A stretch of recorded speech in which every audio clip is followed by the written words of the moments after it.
चलिए नेक्स्ट आज हम लोग नोज एंड वायर तो कंप्लीट हो गया।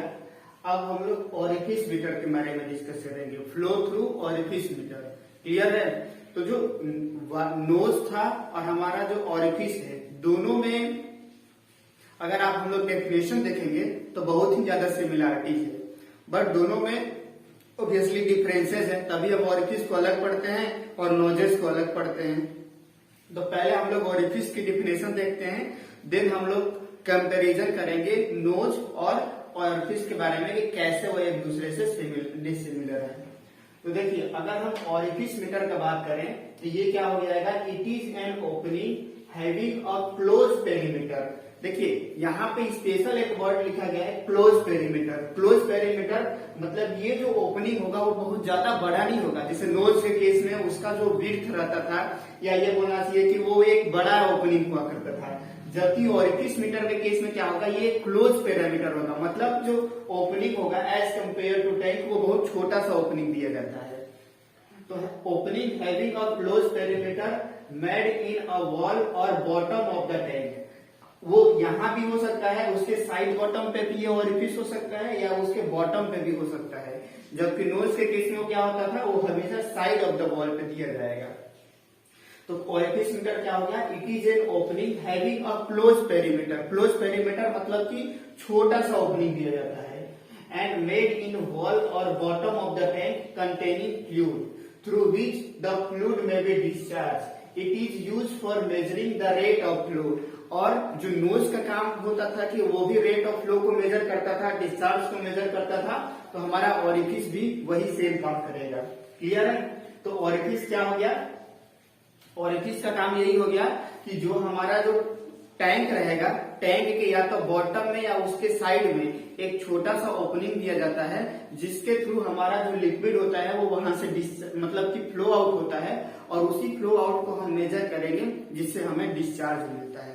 क्लियर है? अब आप ये बोलेंगे कि सर ऑरिफिस मीटर और नोज मीटर दोनों तो ऑलमोस्ट सिमिलर ही है, क्योंकि वहां भी ये वॉल में यहाँ पे ओपनिंग दिया जाता था, नोज के केस में भी यही ओपनिंग दिया जाता है। तो फिर दोनों में डिफरेंसेस क्या होगा? तो डिफरेंसेस है, देखिए जो ऑरिफिस मीटर होता है उसका एक्चुअली जो यूज किया जाता है फ्लो थ्रू पाइप में, कि मतलब एक पर्टिकुलर पाइप में एक पर्टिकुलर टैंक से कितना डिस्चार्ज फ्लो हुआ उसके लिए मेजर किया जाता है। मतलब जहां पे हमें स्मॉल डिस्चार्ज मेजर करना हुआ होता है। जबकि नोज का जो यूज किया जाता है वो चैनल, चैनल मतलब समझ रहे हैं, वो चैनल मतलब कि जैसे रिवर चैनल हो गया, कैनाल हो गया, जहां पे बल्क में हमारा फ्लूइड फ्लो हो रहा है। क्लियर है? तो वहां पे मेजर करने के लिए नोज का यूज किया जाता है। जबकि पाइप में यानी कि स्मॉल अमाउंट में वाटर फ्लो हो रहा है, क्लियर है, या टैंक में स्मॉल एक टैंक से दूसरे टैंक में अगर हम फिल कर रहे हैं थ्रू द पाइप, तो वहां पे अगर हमें मेजरमेंट करना होगा फ्लो का, तो वहां पे हम लोग ऑरिफिस मीटर का यूज करते हैं। और दूसरा चीज, अगर आप डायग्राम से अगर आप देखेंगे तो यहाँ पे देखिए ऑरिफिस मीटर के ऊपर में एक पर्टिकुलर हाइट तक आपका लिक्विड भरा हुआ है और यहाँ से डिस्चार्ज हो रहा है। और इस केस में भी यहाँ पे जब हम बॉटम में किए, लेकिन नोज के केस में आप हमेशा याद रखिएगा कि ये जो मैक्सिमम जो हाइट होता है, यहाँ इसको हम लोग एच बोलते थे, यहाँ से ये जो हाइट होता था इसी को हम लोग एच बोलते थे। तो हमेशा जो हमारा लिक्विड सरफेस रहेगा वो हमारे नोज का जो अपर एज होगा, नोज का जो अपर एज होगा उससे हमेशा उसका जो लेयर रहेगा वो हमेशा नीचे रहेगा। जबकि इसमें देखिए कि ये बहुत ज्यादा हाइट तक मेंटेन करके रखा हुआ है, लेकिन नोज के केस में ये जो अपर है, ये अपर चीज है, तो अपर से ये जो लिक्विड लेयर रहेगा वो हमेशा ही नीचे रहेगा। ये हमेशा याद रखिएगा। यही नोज और ऑरिफिस मीटर को डिफरेंशिएट करने की कोशिश करता है। क्लियर है?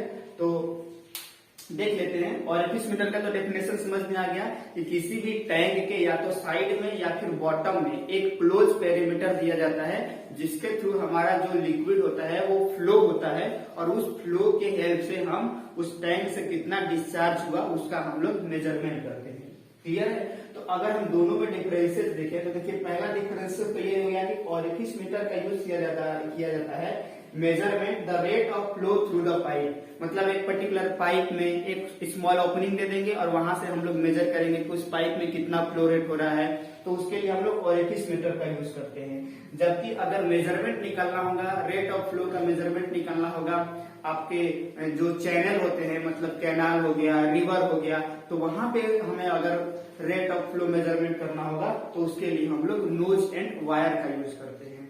क्लियर है। और अगर डिफरेंसेस देखें तो in orifice liquid flow through the entire orifice, यहां से अगर आप देखेंगे तो जो ओपनिंग होता है उस ओपनिंग के पूरे फुल, मतलब ये फुल पैरामीटर से यहाँ पे निकलने की कोशिश करता है, जबकि जो नोज के केस में जो होता है वो हमेशा फुल नहीं होता है। इसका वाटर का जो लेवल होगा वो नोज के जो अपर लेयर होगा उससे हमेशा नीचे की होगा। मतलब यहाँ पे हम ये बोल सकते हैं कि जो फ्लो होता है वो पार्शियली फ्लो होता है, जो ओपनिंग होता है उसका पार्शियली यहाँ पे फ्लो होता है, जबकि ऑरिफिस के केस में क्या हो जाता है कि फुल्ली उस ऑरिफिस से फ्लो होता है। तो पहला तो डिफरेंशियल यही हो गया कि in orifice liquid flow through entire orifice, entire यहाँ से ये पूरे फुल मतलब कि जितना भी इसका पेरीमीटर है उससे पूरी तरीके फुल एकदम डेप्थ के साथ यहाँ पे निकलेगा यहाँ भी। जबकि नोज के केस में क्या होता है कि लिक्विड सरफेस जो होगा टैंक में हमेशा बिलो रहेगा top edge of the opening, ये जो टॉप एज ऑफ ओपनिंग है उससे हमेशा नीचे की ओर रहेगा। और क्या बोल रहा है, यहाँ पे जो हाइट रहेगा ओरिफिस में जो हाइट रहेगा वो उसके जो ओपनिंग होगा उससे कुछ ज्यादा हाइट तक रहेगा, जबकि यहाँ पे ये जो ओपनिंग होगा वो जो बॉटम लेयर जो बॉटम एज होगा ओपनिंग के उससे थोड़ा सा ज्यादा होगा, लेकिन टॉप से हमेशा नीचे की तरफ होगा। तो ये एक स्मॉल डिफरेंसेस है नोज एंड वायर के बीच, नोज और ऑरिफिस के बीच में। क्योंकि देखिए दोनों का डेफिनेशन देखा जाए तो सेम ही है, उसमें भी हमने यही लिखा था कि अ knows is a opening provided in the side of the tank जिसके थ्रू हम लोग डिस्चार्ज को मेजर करते हैं।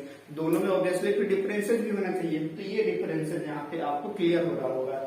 यहाँ पे बहुत ज्यादा हाइट तक रहता है उसके ओपनिंग तक और यहाँ से फुल्ली एकदम डिस्चार्ज होता है, जबकि नोज के केस में उसका जो हाइट का जो लिमिटेशन है वो क्या रहेगा, अपर एज से नीचे रहेगा और बॉटम एज से थोड़ा सा ज्यादा हाइट पे रहेगा, प्लस ये पार्शियली फ्लो होता है यहाँ से। ठीक है, तो ये हो गया हमारा ऑरिफिस के बारे में और नोज के बीच में डिफरेंसेस। अब हम लोग अगर ऑरिफिस मीटर का ऑरिफिस का क्लासिफिकेशन करें तो इसका क्लासिफिकेशन 4 अलग अलग बेसिस पे हम लोग कर सकते हैं। On the basis of size, size मतलब ये ओपनिंग कितना ज्यादा है, लार्ज है स्मॉल है, उसके बेसिस पे हम लोग स्मॉल ऑरिफिस या लार्ज ऑरिफिस के में डिवाइड करते हैं। Clear. On the basis of shape, ये जो ओपनिंग हो रहा है तो यहाँ पे इसका शेप क्या है, क्या वो ओपनिंग रेक्टेंगुलर है कि ट्रायंगुलर है या सर्कुलर है या फिर स्क्वायर है, उसके जो ओपनिंग के शेप के बेसिस पे भी हम लोग ऑरिफिस मीटर को क्लासिफाई करते हैं।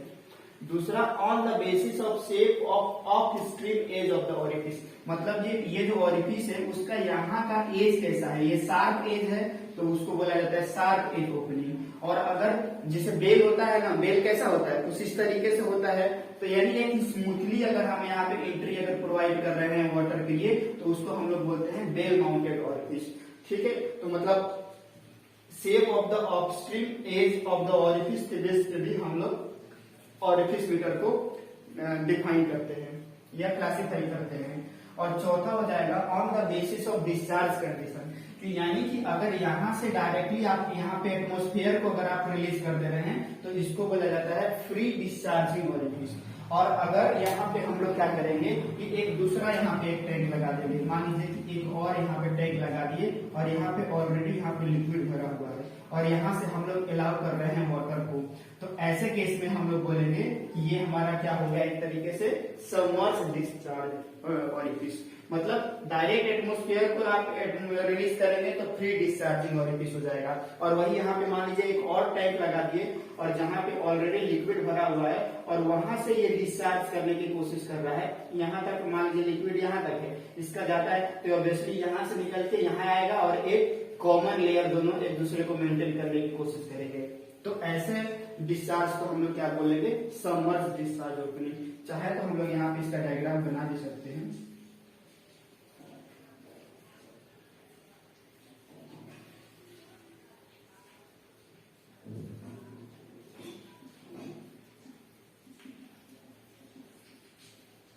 ये डायरेक्टली एटमॉस्फेयर को रिलीज कर दिया। और दूसरा जो केस रहेगा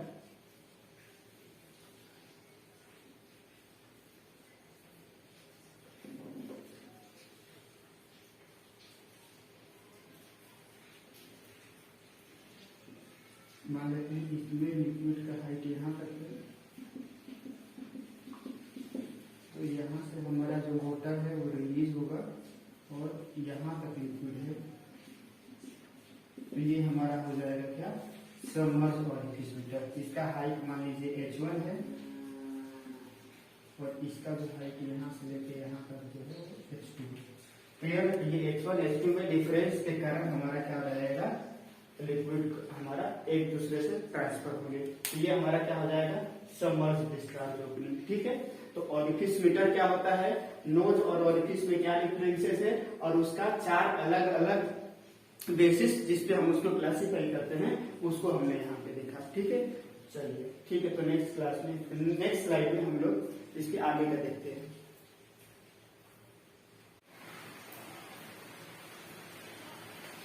चलिए, सो ऑरिफिस मीटर में हम लोग डिस्कस कर रहे हैं ऑरिफिस मीटर के बारे में। सो बेसिकली हम लोग पिछले क्लास में ऑरिफिस मीटर क्या होता है और ऑरिफिस मीटर और हमारा ये जो नोच होता है उसमें क्या डिफरेंसेस होता है, और उसके बाद हमने क्लासिफिकेशन भी देखा कि on the basis of size, फिर शेप के बेसिस पे, देन वो फ्री डिस्चार्ज हो रहा है कि सबमर्ज डिस्चार्ज हो रहा है, प्लस उसका जो अप स्ट्रीम है, अप स्ट्रीम कैसा है, शार्प है कि बेल शेप है, उसके बेसिस पे हमने डिस्कस किया। अब हमारे सिलेबस में एक स्पेशल केस दिया हुआ है, उस ऑरिफिस के बारे में क्या डिस्चार्ज होगा वो डिस्कस करना है। तो वो जो स्पेशल केस है वो बेसिकली ये है कि जो साइज होगा वो उस पर्टिकुलर ऑरिफिस का वो स्मॉल होना चाहिए, जो एज होना चाहिए वो शार्प एज होना चाहिए, प्लस अगर हम शेप का बात करें तो वो सर्कुलर शेप का होना चाहिए, सर्कुलर शेप का होना चाहिए, और वो फ्रीली एटमॉस्फेयर को डिस्चार्ज करे, इसके बारे में हमें डिटेल में डिस्कशन करना है। क्लियर है? तो चलिए इस पर्टिकुलर ऑरिफिस के बारे में हम लोग डिटेल में डिस्कस करते हैं। तो सबसे पहले हम लोग क्या करते हैं कि एक शार्प एज और स्मॉल सर्कुलर ऑरिफिस कंसीडर कर लेते हैं, जो कि हमारे एच हाइट तक जो लिक्विड है वो कंटेन करके रखा हुआ है। क्लियर है? यहाँ तक क्लियर है? अब इसके बाद क्या हो रहा है कि जैसे ही ये लिक्विड में ऑरिफिस यहाँ पे अगर ओपन कर दिया जाएगा तो ये जो लिक्विड, जो अलग अलग जो लिक्विड, अगर आप कहीं देखे होंगे कि अगर आप कैनाल में अगर देखे होंगे कि कैनाल में वाटर फ्लो हो रहा है और वहां पे आप एक छोटा सा होल दे देंगे तो वहां पे क्या हो जाता है कि जो वाटर होता है वो धीरे धीरे धीरे धीरे जाता है और सडनली बहुत तेजी से एक पर्टिकुलर पॉइंट के पास आप देखेंगे कि लिक्विड कंजर्व होने की कोशिश करता है, कन्वर्ज होता है, मतलब कि वो पर्टिकुलर पॉइंट पे जाके बहुत ज्यादा हाई स्पीड ऑफ जेट बनाने की कोशिश करता है। क्लियर है? तो इस केस में भी यही होगा, ये स्मॉल ओपनिंग है, उसके कारण क्या हो जाएगा कि अलग अलग डायरेक्शन से यहाँ पे लिक्विड आएगा और वो एक पर्टिकुलर पॉइंट पे कन्वर्ज होने की कोशिश करेगा, जहां पे उसका जो वेलोसिटी होगा वो मैक्सिमम होगा और वो करस्पॉन्डिंग वहां पे जो एरिया होगा वो मिनिमम होगा।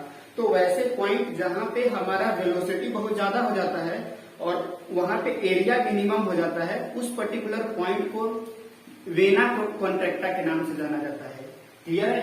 तो वैसे ही अब क्या होगा, the liquid approaching the orifice gradually converge towards it and form a jet where the cross section area is minimum then the cross section area. मतलब अगर हम डिस्कस करें कि ऑरिफिस का मान लेते हैं कि ये कितना एरिया है रियली, लेकिन जो वेना कॉन्ट्रैक्टा पॉइंट रहेगा वहां का जो एरिया रहेगा, मतलब मान लीजिए कि ये एरिया ए है और वेना कॉन्ट्रैक्टा को एरिया ए सी से डिनोट किया जाता है, तो हमेशा ये देखने को मिलेगा कि जो वेना कॉन्ट्रैक्टा के पास जो एरिया होगा वो ऑरिफिस के रियल एरिया से मिनिमम हो जाता है। क्लियर है? और वो पॉइंट जहां पे हमें मिनिमम एरिया देखने को मिलता है उसी पर्टिकुलर पॉइंट को हम लोग वेना कॉन्ट्रैक्टा बोलते हैं एंड करस्पॉन्डिंग एरिया को area of the vena contracta के नाम से जाना जाता है। तो यहाँ पे हो गया the cross section area where the area is less than the orifice which is happened at section CC in our point। ये जो सेक्शन CC है यहाँ पे हमें देखने को मिलेगा। and jet having the minimum cross section area is known as vena contracta। वो पर्टिकुलर पॉइंट जहाँ पे हमारा एरिया मिनिमम होता है उस पर्टिकुलर पॉइंट को हम लोग बोलते हैं क्या, वेना कॉन्ट्रैक्टा। तो अब हमने क्या कंसिडर कर लेते हैं, हम लोग दो पॉइंट कंसिडर कर लेते हैं, एक पॉइंट 1 और यहाँ पे वेना कॉन्ट्रैक्टा के पास एक दूसरा पॉइंट कंसिडर कर लेते हैं। क्लियर है। और इन दोनों पॉइंट के बीच में अगर हम बर्नौलीज थ्योरम लगाएंगे तो देखिए हमें क्या रिजल्ट देखने को मिलेगा। तो बर्नौलीज थ्योरम क्या होता है, pressure head, velocity head plus datum head, जो पॉइंट 1 पे होगा वही पॉइंट 2 पे होगा अगर इनके बीच में किसी भी प्रकार का लॉसेस अगर नहीं हो रहा है। तो हम ये कंसिडर करते हैं कि कोई भी लॉसेस नहीं है। तो पॉइंट 1 पे जितना भी एनर्जी होगा और पॉइंट 2 पे जितना भी एनर्जी होगा दोनों एक दूसरे के इक्वल होंगे। अब देखिए पॉइंट 1 पे जो प्रेशर होगा वो कितना होगा, तो अगर आप लोग को यूनिट 2 अगर याद आ रहा होगा तो देखिए यहाँ पे क्या है हमारा एटमॉस्फेरिक प्रेशर है PA, और यहाँ भी ये सराउंडिंग में भी क्या है हमारा एटमॉस्फेरिक प्रेशर है। तो अगर हम पॉइंट 1 का बात करें कि कितना प्रेशर होगा तो कितना हो जाएगा, एटमॉस्फेरिक प्रेशर जितना है और प्लस ये वाला हाइट कि यहाँ फ्री सरफेस से पॉइंट 1 का हाइट कितना है। तो देखिए टोटल हेड है Z, और यहाँ से लेके हमने ये जो डेटम लिया हुआ है, डेटम से पॉइंट 1 का जो हाइट है वो Z1 हमने कंसिडर किया हुआ है। तो रियल में ये हाइट कितना हो जाएगा, ये वाला, ये हम लिख सकते हैं H माइनस Z1।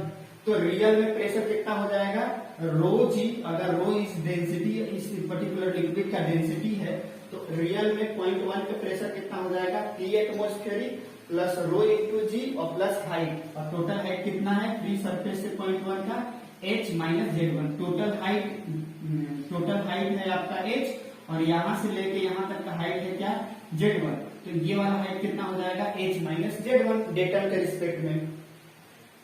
तो हमारा रियल एटमॉस्फेरिक प्रेशर पॉइंट 1 पे टोटल प्रेशर कितना हो जाएगा, PA plus rho G into Z minus H1 divided by rho G plus point 1 पे velocity plus Z1 equal to point 2 कहाँ पे डिस्चार्ज हो रहा है, एटमॉस्फेयर पर डिस्चार्ज हो रहा है। तो P atmospheric divided by rho G plus point 2 पे क्या वेलोसिटी होगा तो उसको हमने V2 कंसिडर किया हुआ है, और प्लस क्योंकि यही हमारा डेटम लाइन है तो Z2 की वैल्यू कितना हो जाएगी, 0 हो जाएगी।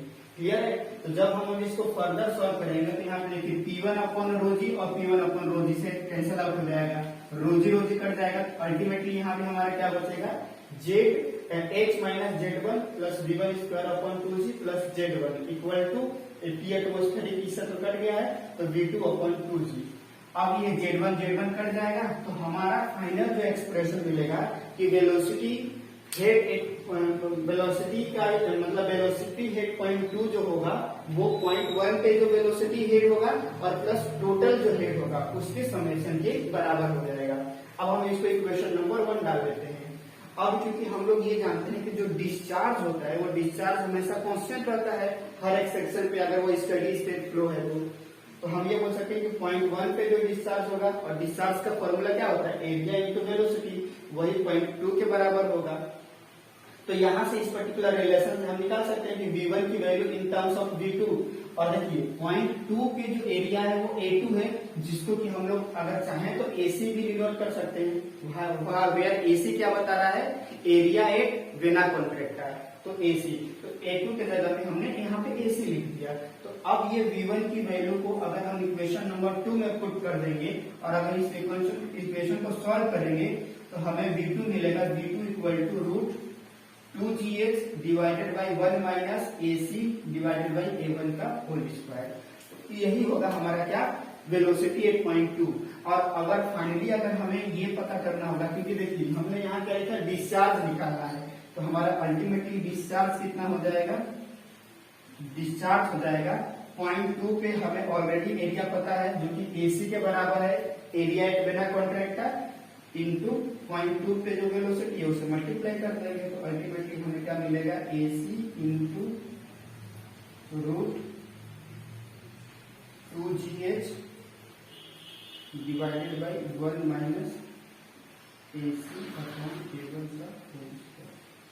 क्लियर, ये हम लोग यहाँ पे लिख सकते हैं। ठीक है, तो ये हमारा डिस्चार्ज हो जाएगा।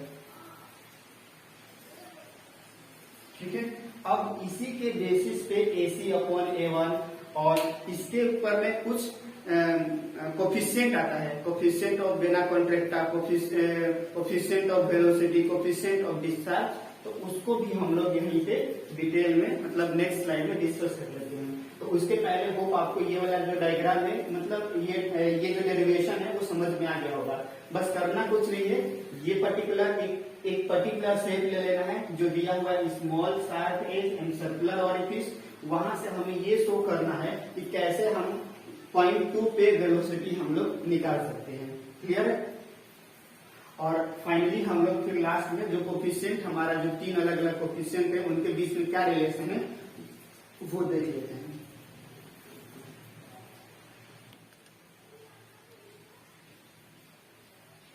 सो हमें 3 कोफिशिएंट देखना है, coefficient of contraction, coefficient of velocity and coefficient of discharge.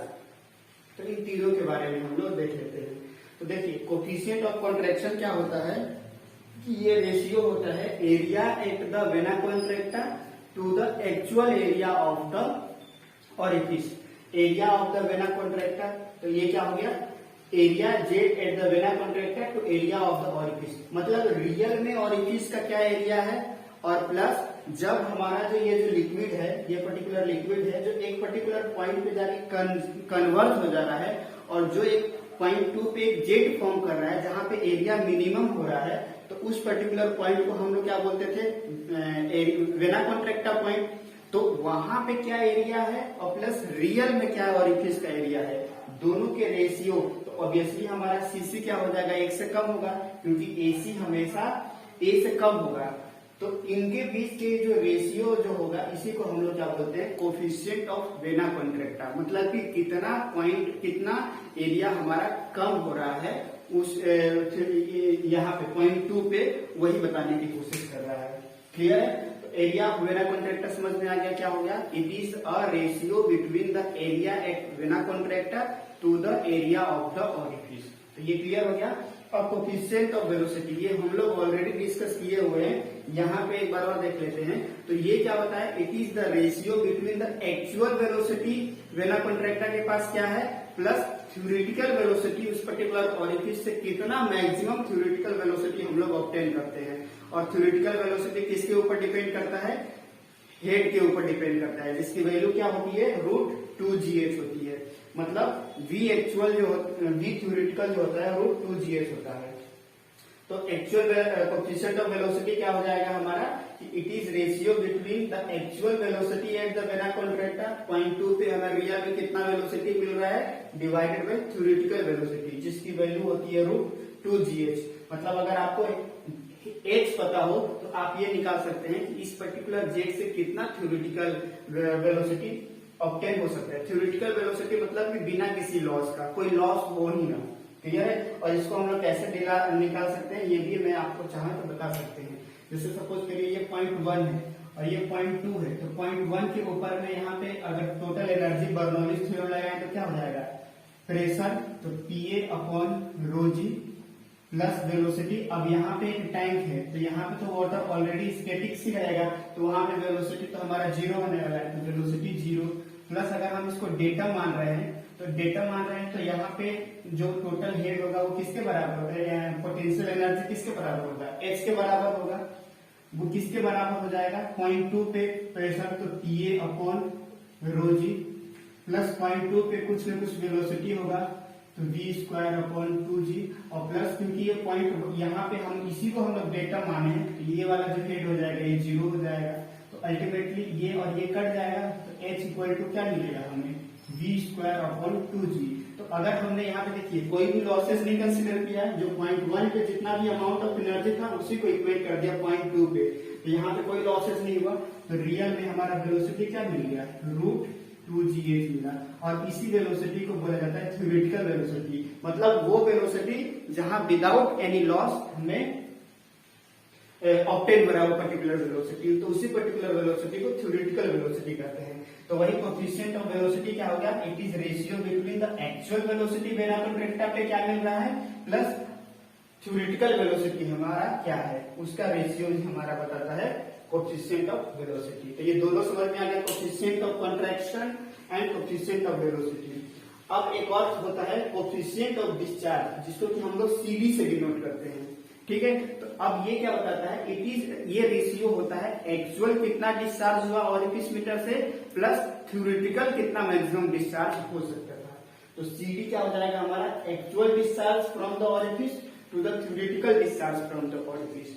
अब एक्चुअल डिस्चार्ज हमारा क्या हो जाएगा, तो एक्चुअल डिस्चार्ज मतलब कि वेना कॉन्ट्रैक्टा के पास हमारा एरिया क्या है प्लस एक्चुअल वेलोसिटी हमारा कितना है, वही हमारा क्या हो जाएगा, एक्चुअल डिस्चार्ज हो जाएगा। और थ्योरेटिकल डिस्चार्ज क्या हो जाएगा कि रियल में हमारा एरिया ऑरिफिस का एरिया कितना है plus theoretical velocity of the jet. तो ये सारे वैल्यू को अगर हम यहाँ पे पुट करेंगे तो CD इक्वल टू हो जाएगा area at vena contracta into actual velocity to the area of the orifice to the theoretical velocity. Clear है। अब यहाँ से अगर हम लोग इसको सेपरेट करें तो हम लिख सकते हैं AC upon A into V upon VTS। और AC अपॉन A अभी हमने क्या लिखा था, वो किसके बराबर होता है, कोफिशिएंट ऑफ कॉन्ट्रैक्शन के बराबर होता है। तो कोफिशिएंट ऑफ कॉन्ट्रैक्शन और V अपॉन VTS किसके बराबर होता है, कोफिशिएंट ऑफ वेलोसिटी का होता है। मतलब इन तीनों के बीच में क्या रिलेशन है कि जो CD होता है it is a product of actual coefficient of velocity to the coefficient of contraction. Clear है। तो ये रिलेशन ये जो है वो न्यूमेरिकल के लिए ये तीनों रिलेशन काम आने वाले हैं आपके। क्लियर है। तो ये तीनों रिलेशन के बारे में आप लोग इसको याद रखिएगा और इसके बेसिस पे हमें नंबर ऑफ न्यूमेरिकल डिस्कस करने हैं। ठीक है। तो इस तरीके से जो ऑरिफिस मीटर में जो क्लासिफिकेशन था, जो एक स्पेशल केस ऑरिफिस मीटर का पढ़ना था कि शार्प एज और आपका सर्कुलर ओपनिंग होना चाहिए, स्मॉल होना चाहिए, तो वो सारा हम लोग यहाँ पे डिस्कस कर लिए। देन लास्ट में ये जो तीन अलग अलग टाइप के जो कोफिशिएंट थे इसको भी हम लोग डिस्कस कर लिए। अब हम लोग इसके ऊपर में न्यूमेरिकल डिस्कस करेंगे नेक्स्ट क्लास से। ठीक है।